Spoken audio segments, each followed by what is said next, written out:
साल तक वो एब्सोल्युटली नॉर्मल था।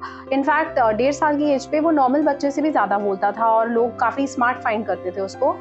बट उसके सेकंड बर्थडे से कुछ टाइम पहले धीरे धीरे उसकी स्पीच कम होनी शुरू हो गई और उस टाइम मुझे लगा कुछ गड़बड़ है, तो इसकी वैक्सीनेशन थी। तब हम डॉक्टर के पास गए और मैंने डॉक्टर को बोला पता नहीं क्या हो गया है, अभी बिल्कुल बातें करनी बंद कर दी है, वैसे अपने आप में बहुत खुश रहता है। तो देन इमिडिएटली डॉक्टर ने इनके नाम से बुलाया, अव्युक। 2-3 बार ही ऐसे किया तो इसने रिस्पॉन्ड नहीं किया, ये अपने आप में जैसे नॉर्मल में बिजी रहता था, जो हमने नोटिस नहीं किया वो बिजी ही रहा। तो उस एक चीज से कि वो अपना नेम रिस्पॉन्स नहीं कर रहा, तो मुझे डॉक्टर ने बताया कि इसको आपने ऑटिज्म के बारे में सुना है, तो आई हैडंट हर्ड।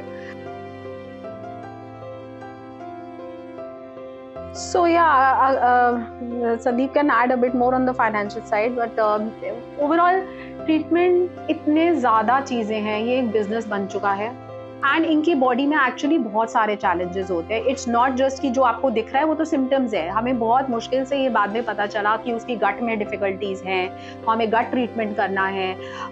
उसके मेटल बहुत ज़्यादा है उसकी बॉडी में और अजीब अजीब से मेटल्स आते थे टेस्ट में, तो वो उसको डिटॉक्सिफाई करना है हमें, और उसका डिटॉक्सिफिकेशन प्रोसेस भी बड़ा मुश्किल है। तो जब दवाई देते थे तो उसका बहुत सिवियर फेज में चले जाता था, बहुत अग्रेशन आ जाता था, फिर हमें उसको मतलब वो जो ट्रीटमेंट प्रोसेस है शॉर्ट शॉर्ट नहीं है, एक्सपेंसिव भी है, और तीसरा उसको करने का सिस्टम भी बहुत मुश्किल है। सो हम बहुत बारी चीज़ें स्टार्ट किए, उससे विड्रॉ भी किए एंड यस, चाहे कितने भी फाइनेंसेस हो, आई फील ऑटिज्म, और वर्ल्ड वाइड मैंने इस पर रिसर्च भी की है, actually is one of the most expensive disabilities to have, क्योंकि इसका कोई इंश्योरेंस पॉलिसी भी नहीं है। And I think मेरे हिसाब से एक और भी चीज़ है कि with in autism also different types of behaviours है, पैटर्न्स है, और एज शी सेड अभी क्या है, हिट एंड ट्रायल है, एवरीबडी इज कोई कुछ ट्राई कर रहा है, कुछ ट्राई कर रहा है, और आप एज अ पेरेंट अपने बच्चे के लिए चाहते हो कि कुछ बेस्ट हो जाए, तो यू आर ट्राइंग यार कुछ ये ट्राई कर लेते हैं, वो ट्राई कर लेते हैं, लेकिन आपको पता नहीं है कि वेदर दिस विल वर्क और that will work, unlike any other disease as I said, and it's not a disease, it's like it's a problem, it's a condition, mental condition, communication issues हैं। But इस चीज़ में सबसे बड़ी problem ये है कि आपको ये पता ही नहीं है कि क्या चीज़ करने से आपकी इम्प्रूवमेंट पक्का होगी। आप हर चीज़ ट्राई करते हैं, कोई कुछ बताया था वो ट्राई करते हैं। Financially of course it's very draining, she said it's expensive, but yeah I think you have to do what you have to do. I think सबसे बड़ा एक डिफरेंस ये आता है कि एक normal parents versus parents of an autistic child. I think आपका schedule एक तो आपके खुद के कंट्रोल में नहीं है। Like for example anything you want to plan, like impromptu, आप कहीं भी जाना चाहते हो, आप डिसाइड करो कि यार चलो कल से हम यहाँ चलते हैं, नहीं कर सकते आप। You have to plan everything like weeks, months ahead कि हमने यहाँ जाना है तो ये करना पड़ेगा, ऐसे जाएंगे, ये फ्लाइट लेनी है, इतनी फ्लाइट होनी चाहिए, इतने घंटे की फ्लाइट होनी चाहिए, बहुत लंबी फ्लाइट होगी तो प्रॉब्लम हो सकती है। सो आई थिंक इमिजिएटली मेरे लिए तो सबसे बड़ा चेंज एकदम इमिजिएट था दैट जैसे ही कंफर्म हुआ इज ऑटिज्म, मैंने अपने बॉस को कॉल किया एंड आई सेड मैं ऑफिस नहीं आऊंगी कल से। तो एंड द थिंग वाज कि लकी थे कि मेरे को कोई ऐसी मनी की नीड उस वक्त नहीं फील हुई थी, मेरा सारा फोकस बच्चे पे शिफ्ट हो गया। सबसे बड़ी बात तो ये होती है कि किसी भी पेरेंट के लिए सबसे पहले दिस रियलाइजेशन कि आपके बच्चे को ऑटिज्म है बहुत बड़ा धक्का होता है, बिकॉज मेंटली आप प्रिपेयर्ड नहीं होते। आपको ये कई लोगों को तो पता नहीं, फ्रैंकली पता भी नहीं होगा। आई थिंक जिन बच्चों के पेरेंट्स को पता चलता है कि उनको बच्चे को ऑटिज्म है, वही शायद इसके बारे में पढ़ते हैं और उनको अवेयरनेस होती है। आज भी आप देखोगे बहुत लोगों को नहीं पता है।